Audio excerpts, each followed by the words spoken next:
भैया नमस्कार।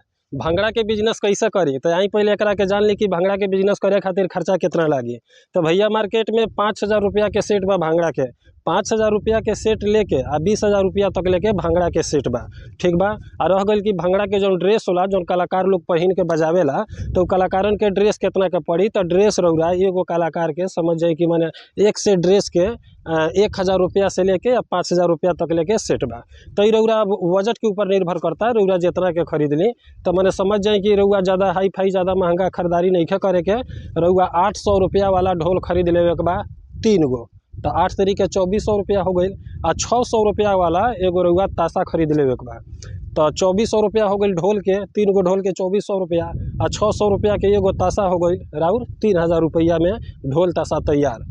अब हो गई ड्रेस के, तो रउआ समझ जाए कि 1,000 रुपया वाला रउआ ड्रेस मत खरीदी। रउआ कम से कम 1,500 रुपया वाला रउआ ड्रेस खरीद ली कि थोड़ा सा अच्छा रहो क्वालिटी के साथ में। तो 4 गो कलाकार के रउआ ड्रेस के कीमत हो गई समझ जाए कि रउआ 15 चौके 60, 1,500 रुपया वाला रउआ ड्रेस ले लें तो 15 चौके 60 यानी कि 6,000 रुपया हो गई ड्रेस के। आ 3,000 रुपया जोड़ाई रहा ढोल ताशा के, आ 6,000 रुपया ड्रेस के। 9,000 रुपया में राउर एक सेट ढोल ताशा तैयार, उहो ड्रेस के साथ में। अब रह गई कि भैया ये भांगड़ा के सेट बाजा चली कैसे। तो अगर भैया रउरा कलाकार बनी तो रउरा बाजा के खुद बजा सकीले चला सकीले, आ ना तो रउरा कलाकार नहीं खी तो मात्र रउरा समझ जाए कि 4 गो कलाकार रख लेवे के बा।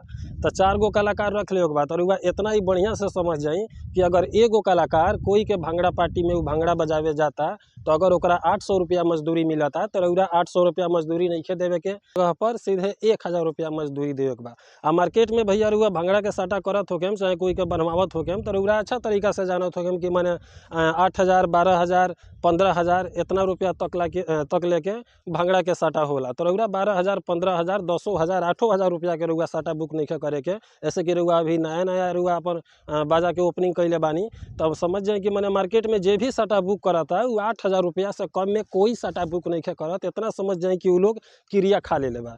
तो रउरा 8,000 रुपया के भी साटा बुक नहीं करे के, रउरा मात्र 7,000 रुपया के साटा बुक करे के बा। तो समझ जाए कि आँख बंद करके रउरा लगे लोग आई या लोग साटा बुक करी। ऐसे कि रउआ 1,000 रुपया कम में साटा बुक करा तनी, तो समझ जाए कि रउआ 7,000 रुपया में एगो साटा बुक कैनी।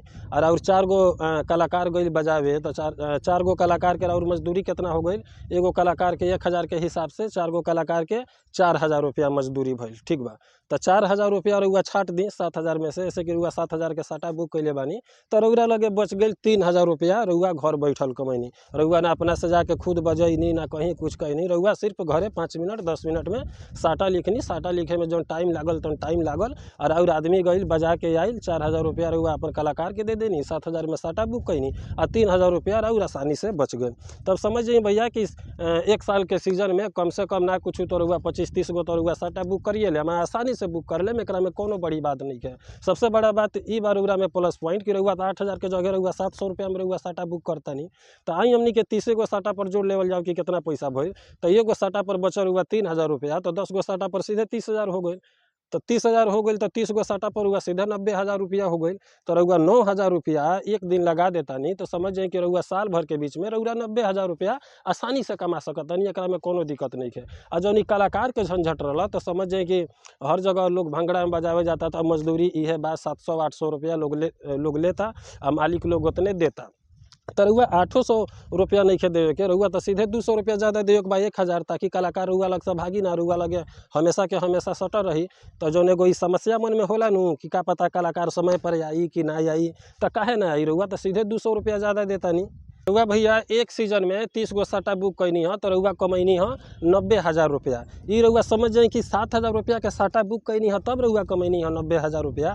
और थोड़ा सा रउआ सोच के देखी कि अगर जो साटा समझ जाए कि 10,000 12,000 में बुक होखे लागता, खूब चारों तरफ एकदम लगन चरचराइल बा, कहीं बाजा मिलत नहीं है, तो वो बेरा के टाइम में रउआ 7,000 में थोड़ी रउआ साटवा बुक हुई। वो बेरा के टाइम में 10,000 में 12,000 15,000 में बुक हो सकता है। ऐसे कि बाजा ना मिली तो लोग के मजबूरी बा, सादा सादी मुस्मात नियर लोग अपन बेटा बेटी के तो लोग शादी ब्याह करी ना।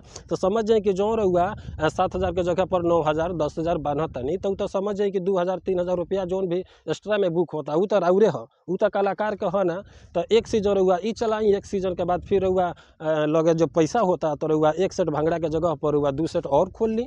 दू सेट और खोली तो फिर ओकरा में से भी इनकम चालू हो जाई। आ कोनो जरूरी नहीं है कि राउर साटा सबके सब 7,000 आ 8,000 रुपया के बुक हुई। जब पूरा तरह से एकदम लगन घेर दिनू तो ओकरा 12-12 हज़ार 15-15 हज़ार रुपया देला के बाद में भी समझ जाए कि समय पर बाजा ना मिलेला। तो रउआ एक सीजन ही चला ले के बा, ओकरा बाद फिर अपन बजट के देखते हुए फिर समय से रउआ एक सेट 2 सेट भंगड़ा और बना ले के बा। आ कमाई पूछबे मत करी। ये सब बाजा बूजी के जो काम बा भैया, ये पैसा के पेड़ है, एक बार बस पैसा लगा दी, ओकरा बाद पैसा झाड़त रही, एकरा में कोनो तरीका के दिक्कत नहीं है। नमस्कार, प्रणाम, जय हिंद, जय भारत। यही के साथ हम विदा लेता नहीं। जय हो भोजपुरी समाज।